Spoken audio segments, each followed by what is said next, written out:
Hi friends, ఈరోజు మనం స్నాప్డీల్లో పెట్టిన Nokia 235 4G keypad mobile purple colour అని చెప్పేసి మనం ఆర్డర్ పెడితే వాళ్ళు రిటర్న్లో కాల్ చేసి బ్లాక్ కలరే ఉంది అని చెప్పారు. దీన్ని మనం అన్బాక్సింగ్ చేస్తున్నాం. దీన్ని ఈరోజు మనం ఓపెన్ చేద్దాం.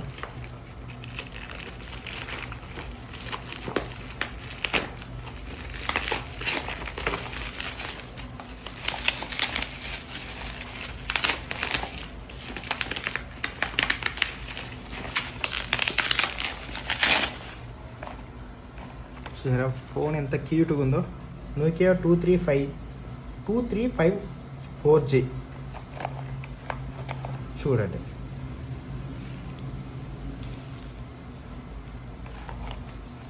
ఇది ఫ్రంట్, ఇది బ్యాక్, సైడ్ ఇలా ఉంది. Nokia 235 4G dual SIM, HMD, YouTube cloud apps కూడా అవైలబుల్ అని చెప్పేసి అని ఉంది. సైడ్ విజువల్ చూసుకుంటే ఇలా ఉంది. ఇది వచ్చేసరికి మనకు కాస్ట్ వచ్చేసరికి 4000 దగ్గర పడ్డది. మనకి 4000 పడ్డది, 3900 పడ్డది. ఇది ఇందులో మొబైల్ ఉండిపోయింది, ఇలా ప్యాక్ ఓపెన్ అయిపోయింది. ఇది సపరేట్ ఉంది. నేను ఇలా ఓపెన్ చేయాలి. ఇంట్లో ఏమేమి ఉన్నాయో చూసుకుందాం. Battery, okay battery. దీని ఎంఏహెచ్ వచ్చేసరికి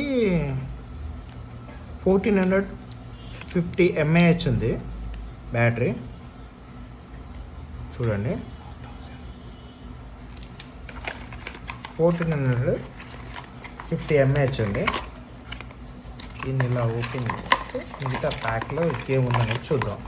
ఛార్జర్ ఉంది, Nokia branded, Nokia charger branded ఇది ఉంది. ఇందులోకి పోతే దీని యూజర్ మాన్యువల్ ఉంది. User manual keeping Nokia 235 4G అని చెప్పేసి ఉంది. దీని సంగతి పక్క పెడదాం. ఇందులో వచ్చేసరికి మనకి అప్ టు బాక్స్లో మొబైల్ ఉంది. మొబైల్ మళ్ళీ దీనికి ఇక్కడ పెట్టి కూడా మళ్ళీ ఇంకో కేస్ ఉంది. దీన్ని ఇలా ఓపెన్ చేస్తే ఫుల్ కవర్ ఉంది, బాడీ మొత్తం కవర్ ఉంది. దీన్ని మనం ఇటు సైడ్ నుంచి ఇలా ఓపెన్ చేయాలి. ఫోన్ చాలా స్లిమ్గా ఉంది.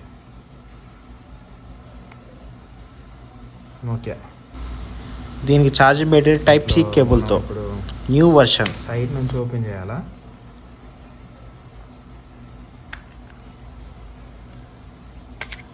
ఇంట్లో ఇప్పుడు మనం సిమ్ వేయట్లేదు, ఓన్లీ బ్యాటరీ వేద్దాం అంతే.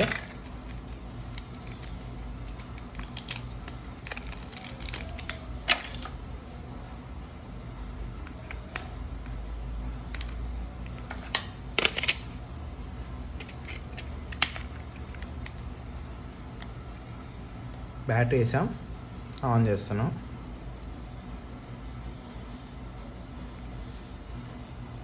హెచ్విడి making for of Nokia phone అని చెప్పేసి పడ్డది. నోకియా అని ఇప్పుడే బ్రాండెడ్ పడి ఓపెన్ అవుతుంది.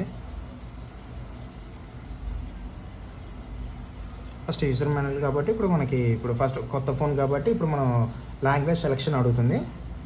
మనం ఫస్ట్ ఇంగ్లీష్ సెలెక్షన్ చేసుకున్నాం.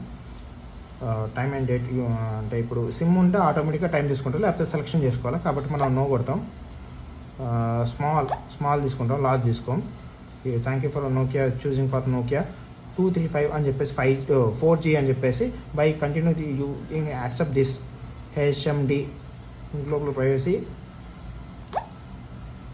హెచ్ఎండి అని గ్లోబల్ అని చెప్పేసి మిగతా సిస్టమ్ ఏదైనా అడుగుతుంది. ఇక్కడ మనం నేమ్ ఏమైనా కావాలంటే ఫస్ట్ ప్రొఫైల్ నేము, ప్రొఫైల్ మొబైల్ నెంబర్ ఇదంతా మనం ఆటోమేటిక్గా హ్యాండ్కి ఎలా ఉంటుందో అలా యూజర్ మాన్యువల్ చేసుకోవాల్సి ఉంటుంది. ఇది మనకి ఏమన్నా అవసరం లేదు కాబట్టి బ్యాక్ వచ్చేద్దాం. ఇది ఎంటర్ప్రైజ్.